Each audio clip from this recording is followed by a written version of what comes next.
Սոսի հեռուստատեսության ենթերում իր աշխատանքն է սկսում լուրեր լրատվականը, բարև ձեզ։ Սեպտեմբերի 27-ի լույս 28-ի գիշերը Ղարաբաղ-ադրբեջանական հակամարտ զորքերի շփման գծում հակառակորդը հրադադարի պահպանման ռեժիմը խախտել է ավելի քան 40 անգամ, որի ընթացքում տարբեր տրամաչափի հրաձգային զինատեսակներից հայ դիրքապահների ուղղությամբ արձակվել է 450 կրակոց։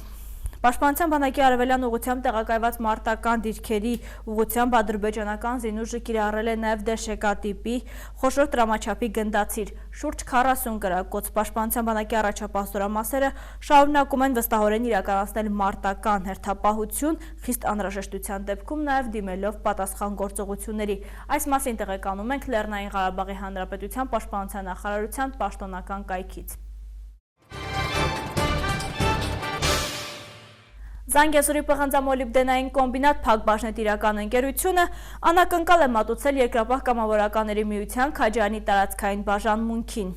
2016 թվականի արտադրության ՈՒԱԶ Մագնիշի ավտոմեքենան նվեր էր կառույցին, ինչպես երկրապահներն են ասում, ավտոմեքենան տեղին էր և ժամանակին։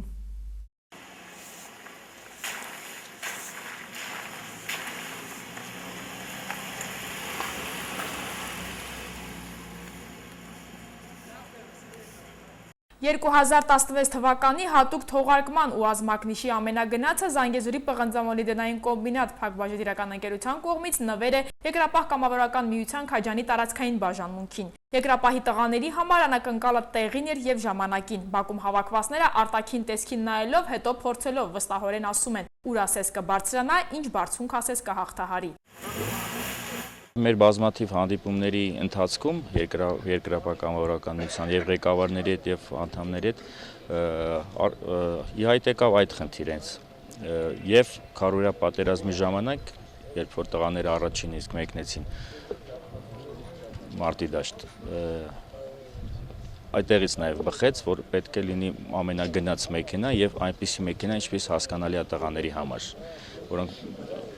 երկար տարիներ օգտագործել են։ Ձեռնարկության ղեկավարության կողմից նվիրաբերված մեքենան ոչ առաջին և ոչ էլ վերջին աջակցությունն է։ Երկրապահ կամավորական միության Քաջարյանի տարածքային բաժանմունքի բոլոր խնդիրները ուշադրության կենտրոնում են, այդ թվում տղաներին անհրաժեշտ հանդերձանքով ապահովելը։ Լեռնիկ Հարությունյանի խոսքով լուծվեց գլխավոր հարցերից մեկը։ Մինչև հիմա օգտագործել ենք անհատական մեքենաներ, ինչով որ կարողացել ենք օգնել մեր Զանգեզուրի պղնձամոլիբդենային կոմբինատի միջալոց շատ են օգնել և տրանսպորտի հարցով և վառելիքի հարցով։ Երկրապահ կամավորական միության Քաջարյանի տարածքային բաժանմունքը 100-ից ավելի կամավորներ ունի, բոլորն էլ պատրաստ են անհրաժեշտության դեպքում զենք վերցնել։ Ապրիլյան քարոզիա պատերազմը ցույց տվեց համախմբվելու համար րոպեներն էլ բավական են, ասում են։ Լեռնիկ Հարությունյանի խոսքով, բացի հանդիպումներից և տարբեր թեմաների շուրջ քննարկումներից, նաև մտադիր են Քաջարյանի կրթօջախներում հանդիպել դպրոցականների հետ ճանաչողական դասընթացներ անցկացնել։ Այսօր մենք տղաներ ունենք, որոնք քայլող հերոսներ են, բայց ոչ մեկը իրենց մասին ինֆորմացիա չունի։ Զանգեզուրի պղնձամոլիբդենային կոմբինատի ուշադրության կենտրոնում են նաև այն զինվորականներն ու երիտասարդները, ովքեր մասնակցել են ապրիլյան քարոզիա պատերազմին։ Նրանց մի մասն արդեն աշխատանքով ապահովված է։ Այս մասին ևս հոգ է տարել ձեռնարկությունը։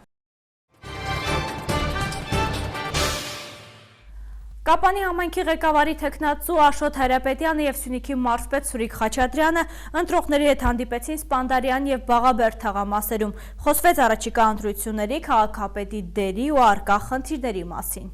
Ես միշտ մտածում որ Կապանը իսկապես պետք է ունենա քաղաքապետ, որը եւ տարածանաշ լինի, ինտելեկտ ունենա եւ որը նորմալ վերաբերմունք ունենա մարդկանց հետ։ Համայնքի ղեկավարի թեկնածու Աշոտ Հայրապետյանը Սյունիքի մարզպետի հետ միասին հանդիպել է Կապանի Բաղաբերդ և Սպանդարյան թաղամասերի բնակիչների հետ։ Կրկին ուշադրության կենտրոնում էին համայնքային խնդիրները, բայց դուրս չմնացին նաև անցած տարիներին կատարված աշխատանքները։ Ինչպես մի շարք թաղամասերում, Բաղաբերդում ևս բնակիչները կարևորեցին բակերի վիճակը, իսկ առաջին հարկում բնակվողներից մեկը ներկայացրեց իր խնդիրը։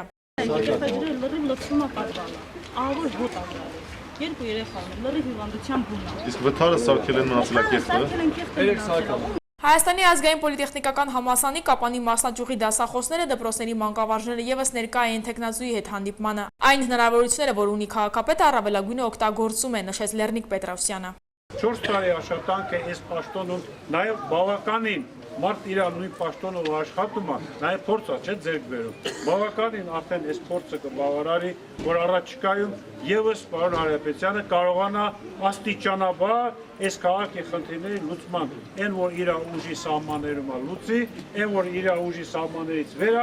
ավելի մեր մասպետի հետ միասին, մեր կառավարության հետ միասին, մեր օգնող կազմակերպությունների հետ միասին աստիճանական լուծում ստանա։ Ես ձեզ հաջողություն եմ մաղթում առաջիկա ընտրություններում, դեռ անելիք շատ ունենք, կոլեկտիվը միանշանակ ձեզ հետ է, բնականաբար ծնողներն էլ հետ է։ Ամենայն բարիք գալիք ընտրություն։ Պատասխանատվությունը, որ մեծ վրա ենք վերցնում, պատահական չէ, փորձում ենք ձեզ հետ միասին ապահովել 4 տարվա շարունակությունը, ինչ որ անհնարին է եղել, չենք խոստացել, նշեց թեկնածուն։ Երբեք չենք ասել։ Այս կամ այն ծրագիրը իրականացվել է քաղաքապետի հովանու ներքո, քաղաքապետի հովանավորությամբ, դրամիջական մասնակցությամբ։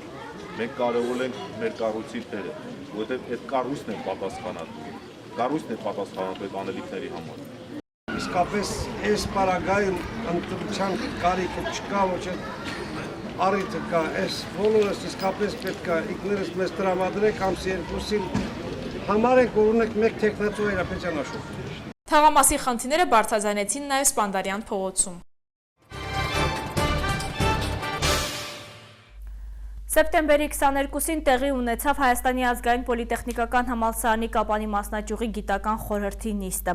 Տարեկան հաշվետվությունը ընդգրկուն էր 2015-2016 ուսումնական տարվա ծրագրերի, առաջիկա անելիքների ու հեռանկարների մասին խոսեց մասնաճյուղի տնօրենի պաշտոնակատար Լեռնիկ Պետրոսյանը։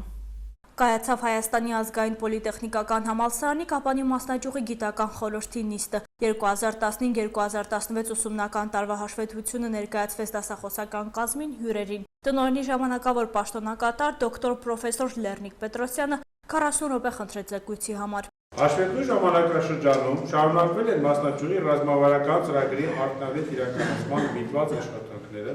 դիմորդների հոսքի և ուսանողական համակազմի կայունացման, կրթության որակական աճի, կառավարման օպտիմալացման, կայուն ֆինանսական համակարգի ձևավորման, նյութատեխնիկական բազայի արդիականացման և պատշաճ ինֆրակառուցվածքի ստեղծման, տեղեկատվական համալիր ապահովվածության, գիտական ներուժի և արտաքին կապերի զարգացման ուղղություններով։ Տարեկան հաշվետվությունը ընդգրկուն էր աշխատաշուկայի մասնագիտական պահանջները հաշվի առնելով դիմորդների կողմնորոշման նպատակով մասնաճյուղը մի շարք միջոցառումներ է իրականացրել։ Այսօրվա դրությամբ այստեղ բակալավրի կրթական ծրագրով առկա 4, իսկ հեռակա 6 մասնագիտությունների գծով ուսուցում է կազմակերպվում։ Ներկայումս 387 ուսանող ունի Հայաստանի ազգային պոլիտեխնիկական համալսարանի Կապանի մասնաճյուղը, որից 59-ը անվճար հիմունքներով է սովորում։ Նպատակային աշխատանքներ են իրականացվել դիմորդների մասնագիտական կողմնորոշման, ընդունելության գովազդարշավի ընդլայնման և բազմազանեցման ուղղությամբ ներգրավելով այդ գործընթացում ֆակուլտետները, մասնագիտական ամբիոնները, ուսանողական խորհուրդը, հիմնական գործընկեր ձեռնարկություններն ու այլ շահագրգիռ կազմակերպությունները։ Տեղեկատվական տեխնոլոգիաների ոլորտում նույնպես մասնաճյուղը հաջողությունների է հասել։ Մոբայլ լուծումներով ու ինժեներական լաբորատորիաներ են ստեղծվել, իսկ ֆինանսատնտեսական գործունեությունը պլանավորվել է մասնաճյուղի ռազմավարական նպատակներից ելնելով։ Իրականացվել է տարեկան բյուջեի պլանավորում, հիմնվելով մշակված հաշվեկշռված բյուջետային ցուցանիշների վրա։ Կայունացման և ռիսկներից ապահովման ֆոնդը պահպանվել է բավարար մակարդակի վրա, լուծվել անձնակազմի պահպանման համալրման հիմնախնդիրները։ 2016 թվականին ստեղծվել է աշխատողների սոցիալական օգնության ֆոնդը, արդեն նշեցի, ինչպես նաև խրախուսման ֆոնդ, շուրջ 1.100.000 դրամի չափով։ Եվ իրական հնարավորություններ կա այդ մինչև տարվա վերջը լրիվ բաշխելու համար։ Տարեկան մուտքերի գերակշիռ մասը բաժին է ընկնում վճարովի ուսուցման բարձերին։ 2011 թվականին այն կազմել է 75%, 2016 թվականին 79% ըստ նախահաշվի։ Աշխատավարձ հոդվածը կազմում է 2016 թվականի ծախսերի 78%, իսկ 2016 թվականի ծախսերի 72.5%, առայժմ ըստ նախահաշվի մինչև վերջնական ամփոփում։ Ուսումնական հաստատությունում դեռևս շատ անելիքներ կան հետագա զարգացման համար, թերացումներն ու բացթողումներն էլ առաջիկա տարիներին կշտկեն, ասում է Լեռնիկ Պետրոսյանը։ Գիտխորհրդի նիստին ներկա էր նաև Հայաստանի ազգային պոլիտեխնիկական համալսարանի ռեկտորի տեղակալ Գոռ Վարդանյանը, ով 40 րոպե տևած զեկուցումը լսելուց հետո իր դիտարկումները արեց հարցադրումների տեսքով։ Տեղեկատվական տեխնոլոգիաների առանձնացված մասնաշենքում նկատեցի, որ շատ լավ կարելի է ծրագրային միջավայր ստանալ, եւ այդ միջավայրից առաջարկում եմ մեր համալսարանի Երևանյան կրթահամալիրի համապատասխան մասնակցությունների հետ ճիշտ համագործակցության հարթության վրա տեղի ունենա։ Միգուցե նաեւ, քանի որ մեր Երևանյան կրթահամալիր շատ հաճախում են նաեւ Կասպերսկի լաբորատորիայի մասնագետները, միգուցե ճիշտ աշխատանքի շնորհիվ թեկուզ պարոն Մարկարովի տեղեկատվական անվտանգության համալիրի վարչի հետ մասնաճյուղ նաեւ այցելեն նման մասնագետներ իրենց դասախոսություններով հանդես գան։ Մասնաճյուղը 2014-2015 ուսումնական տարում տվել է 104 շրջանավարտ, որոնցից 13-ը ստացել են գերազանցության դիպլոմ, 7 շրջանավարտ ուսումը շարունակում է մագիստրատուրայում։ Հալեպում ընթանում են կատաղի փողոցային մարտեր։ Առողջապահության համաշխարհային կազմակերպության տվյալների համաձայն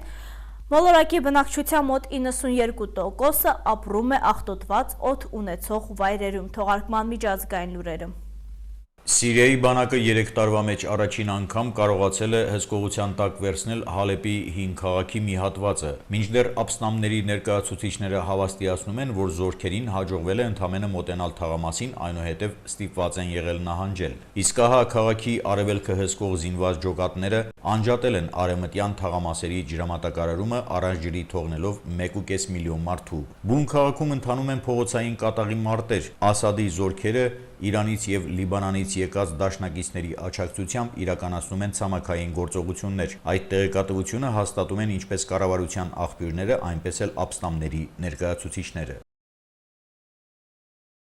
Առողջապահության համաշխարհային կազմակերպության հրապարակած զեկուցման համաձայն մոլորակի բնակչության ճնշող մեծամասնությունը ապրում է այնպիսի շրջաններում, որտեղ օդը անչափ կեղտոտ է։ Այդպիսի վայրերի թիվը կազմում է երկիր մոլորակի ընդհանուր բնակչության մոտ 92%-ը։ Նման իրավիճակը ԱՀԿ-ն անչափ վտանգավոր է համարում առողջության համար։ Պատկերը առավել քան տխուր է Չինաստանում, Հնդկաստանում, Եվրոպայի շատ երկրներում, ինչպես նաև Ռուսաստանի եվրոպական հատվածում։ Հնդկաստանում նույնպես դժգոհում են օդի աղտոտվածության դեմ պայքարի գործուն միջոցների բացակայությունից։ Հնդկաստանի քաղաքների փողոցներում ավտոմեքենաների եւ մոտոցիկլների թվի անդադար աճը հանգեցրել է նրան, որ օդի աղտոտվածությունը 10-ից 15 անգամ գերազանցում է բոլոր ցուցանիշները, սահմանելով ռեկորդներ։ ԱՀԿ-ի փորձագետների տվյալներով ամեն տարի օդի աղտոտվածության խնդիրների պատճառով մահանում է մոտ 6.5 միլիոն մարդ։